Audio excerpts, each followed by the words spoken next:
Hello दोस्तों, मैं अमित कुमार सिंह आपका अमित सिविल सर्विसेज एकेडमी में स्वागत करता हूं। दोस्तों, हम लोग आज बिहार करंट अफेयर्स 19 मई 2023 के सभी इंपॉर्टेंट करंट अफेयर्स देखेंगे। इसमें हम लोग दोस्तों राष्ट्रीय तथा अंतर्राष्ट्रीय खबरों को भी देखते हैं। इसमें दोस्तों लगभग 6 अखबारों का निचोड़ रहता है, जिससे आपके आने वाले सभी एग्जामों के करंट अफेयर्स मिल जाते हैं। ठीक है, 6 अखबारों का निचोड़ से एक भी क्वेश्चन दोस्तों बचता नहीं है। तो दोस्तों चैनल से जुड़ जाइए अगर आप चैनल पर नए हैं तो, और दोस्तों चैनल को जरूर सब्सक्राइब कर लें। ठीक है, तो चलते हैं आज के पहले क्वेश्चन की तरफ। और दोस्तों जो हमारा टेस्ट सीरीज ज्वाइन करना चाहते हैं, हमारा अमित सिविल सर्विसेज एकेडमी आप ज्वाइन कर लीजिए। वहां पर डेली जो मैं यूट्यूब पर पढ़ाता हूं उसका पीडीएफ भी आपको मिल जाएगा। हमारा कोर्स ज्वाइन करने पर आपको बिहार बीपीएससी 69 बीपीएससी का दोस्तों पूरा फुल लेंथ टेस्ट लगातार कल से शुरू है, तो आप दे सकते हैं। ठीक है, हमारा Amit civil services academy app पर आप जाकर देख सकते हैं। ठीक है, चलते आज के पहले क्वेश्चन की तरफ। हाल ही में एक रिपोर्ट के अनुसार बिहार के 34 लाख छात्र छात्राओं के पास साइकिल है, लेकिन केवल 25% छात्र इस साइकिल का उपयोग करते हैं। ठीक है, ये रिपोर्ट आई है।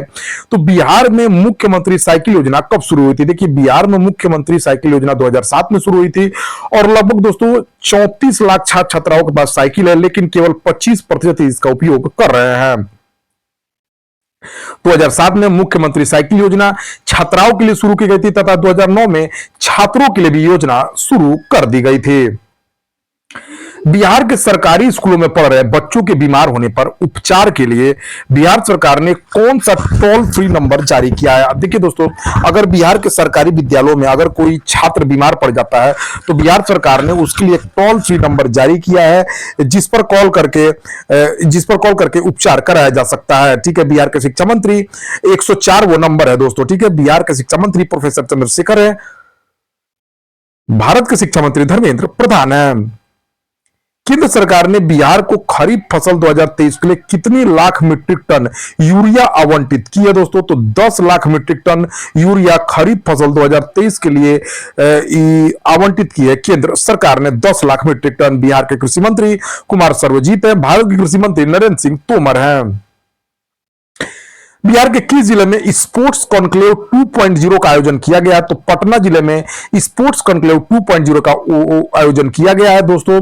19 मई को पटना के ज्ञान भवन परिसर में उप मुख्यमंत्री तेजस्वी यादव तथा खेल मंत्री जितेंद्र राय ने स्पोर्ट्स कॉन्क्लेव 2.0 का उद्घाटन किया है। कॉन्क्लेव का मुख्य उद्देश्य बिहार को खेल के मानचित्र में एक उत्कृष्ट केंद्र के रूप में स्थापित करना है। इसमें देश भर के प्रसिद्ध ओलंपिक्स खिलाड़ी तथा प्रशिक्षक शामिल हुए हैं। बिहार खेल प्राधिकरण के महानिदेशक रविंद्रन शंकर ने बताया है कि 2028 के ओलंपिक्स में बिहार की ओर से उचित भागीदारी करना इसका उद्देश्य है। ठीक है, नेक्स्ट क्वेश्चन की तरफ चलते हैं हम लोग।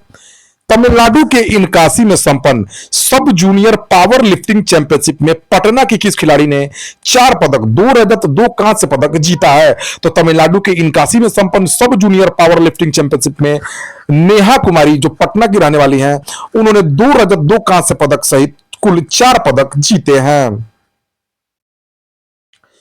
बिहार बेसबॉल एसोसिएशन की किस सचिव को भारतीय बेसबॉल टीम का कोच नियुक्त किया गया है? ये बिहार के लिए गर्व की बात है।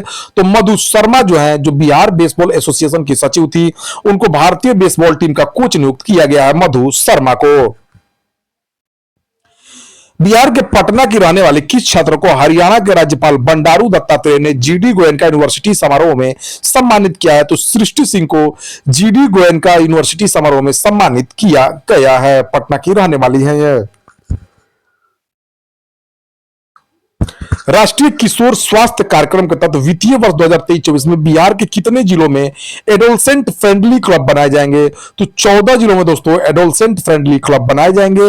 इस योजना के तहत हर स्कूल से 2-2 बच्चों को प्रशिक्षित किया जाएगा, तथा स्वास्थ्य कर्मी, एएनएम तथा आशा कर्मी इन बच्चों के साथ बैठक भी करेंगे। स्कूली बच्चे इन स्वास्थ्य उपकेंद्रों की निगरानी भी करेंगे। कि बिहार के स्वास्थ्य मंत्री तेजस्वी यादव हैं, भारत के स्वास्थ्य मंत्री मनसुख मंडाविया हैं। बिहार में कुपोषण को कम करने के लिए बिहार के किस जिले के मॉडल को बिहार के 14 जिलों में लागू किया जाएगा? तो दोस्तों बिहार के पूर्णिया के अति कुपोषित बच्चों की निगरानी से पूर्णिया के 70% बच्चों के पोषण में सुधार हुआ है। बिहार के अररिया, गया, बेगूसराय, कटिहार, शेखपुरा, सीतामढ़ी, खगड़िया, मुजफ्फरपुर, नवादा, औरंगाबाद, जमुई, बांका, मधुबनी जिलों में इस पूर्णिया के कुपोषण मॉडल को अपनाया जाएगा। बिहार की सभी जिलों में जल चौपाल लगाकर पेयजल की बर्बादी को रोकने में बिहार सरकार किसकी सहायता लेगी? तो बिहार सरकार दोस्तों इसमें जीविका दीदियों की सहायता लेगी। ठीक है, बिहार में प्रति व्यक्ति जल की आवश्यकता 40 लीटर है, जबकि जल विभाग 70 लीटर जल उपलब्ध करवा रहा है। लेकिन बिहार में जल की बर्बादी अत्यधिक हो रही है, तो उसको रोकने के लिए जीविका दीदियों द्वारा लोगों को जागरूक किया जाएगा। बिहार के जल संसाधन मंत्री संजय कुमार झा हैं, बिहार के लघु जल संसाधन मंत्री जयंत राज हैं। भारतीय प्रतिस्पर्धा आयोग ने 18 मई को यूबीएस ग्रुप एजी के साथ किसके विलय को मंजूरी दे दी है? तो क्रेडिट स्विस ग्रुप एजी के साथ यूबीएस ग्रुप का विलय कर दिया है भारतीय प्रतिस्पर्धा आयोग ने। भारतीय प्रतिस्पर्धा आयोग ने 18 मई को यूबीएस ग्रुप एजी के साथ क्रेडिट स्विस ग्रुप एजी के प्रस्तावित विलय को मंजूरी दे दी है। यूबीएस ग्रुप एजी एक बहुराष्ट्रीय निवेश बैंक और वित्तीय सेवा कंपनी है। यह स्विट्जरलैंड की कंपनी और विश्व स्तर पर सक्रिय है। यूबीएस के व्यवसायों में धन प्रबंधन, संपत्ति प्रबंधन, निवेश बैंकिंग सेवाएं और खुदरा और कॉर्पोरेट बैंकिंग शामिल है। क्रेडिट स्विस ग्रुप एजी स्विट्जरलैंड में स्थापित एक बहुराष्ट्रीय निवेश बैंक और वित्तीय सेवा कंपनी है। क्रेडिट स्विस विश्व स्तर पर सक्रिय और इसके व्यवसायों में धन प्रबंधन, संपत्ति प्रबंधन, निवेश बैंकिंग सेवा और खुदरा कॉर्पोरेट बैंकिंग शामिल है। भारतीय प्रतिस्पर्धा आयोग भारत में मुख्य राष्ट्रीय प्रतिस्पर्धा नियामक है। यह प्रतिस्पर्धा अधिनियम 2002 के तहत स्थापित किया गया था। हाल ही में रोनीत कौर भारतीय प्रतिस्पर्धा आयोग की पहली महिला अध्यक्ष बनी है।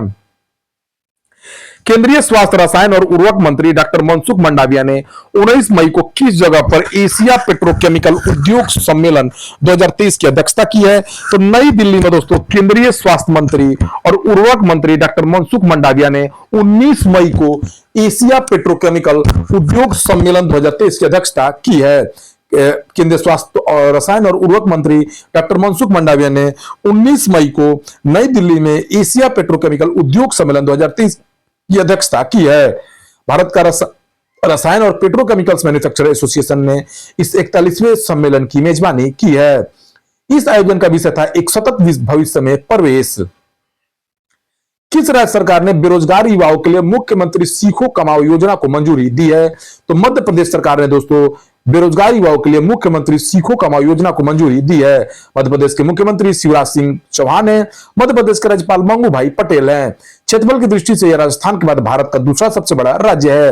भारत वन स्थिति रिपोर्ट 2021 के अनुसार क्षेत्रफल की दृष्टि से देश में सर्वाधिक वनावरण मध्य प्रदेश में है। इसके क्षेत्रफल का 25.14% भाग वनों से आच्छादित है।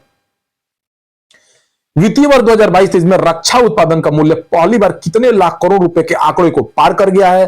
तो देखिए दोस्तों, रक्षा उत्पादन 2022-23 में 1 लाख करोड़ रुपए के आंकड़े को पार कर गया है। मूल्य वर्तमान में 1,06,800 करोड़ रुपए रक्षा उत्पादन पहुंच गया है और शेष निजी रक्षा उद्योगों से डेटा प्राप्त होने के बाद यह और बढ़ सकता है।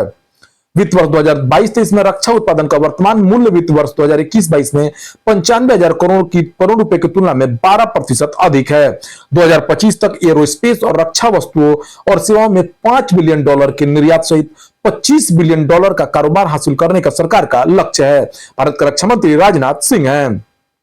वर्ल्ड फूड इंडिया 2023 पर आयोजित पहली अंतर मंत्रालयी समिति की बैठक का आयोजन नई दिल्ली में किया गया है। वर्ल्ड फूड इंडिया 2023 की थीम क्या है? तो इसका थीम दोस्तों समृद्धि के लिए प्रसंस्करण है, प्रोस्पेरिटी फॉर प्रोस्पेरिटी। नागरिक उड्डयन मंत्रालय ने विंग्स इंडिया 2024 के लिए किस नाम से कार्यक्रम का आयोजन किया है? तो कर्टेन रेजर कार्यक्रम का आयोजन किया गया है। नागरिक उड्डयन मंत्रालय ने विंग्स इंडिया 2024 के लिए कर्टेन रेजर कार्यक्रम का आयोजन किया है। यह जनवरी 2024 में आयोजित होने वाले एशिया का सबसे बड़ा वाणिज्यिक, सामान्य और व्यवसायिक विमानन कार्यक्रम है। भारत का लक्ष्य 2047 तक वैश्विक स्तर पर सबसे बड़ा विमानन मार्केट बनना है। पिछले 9 वर्ष में हवाई अड्डों की संख्या 74 से बढ़कर 148 हो गई है।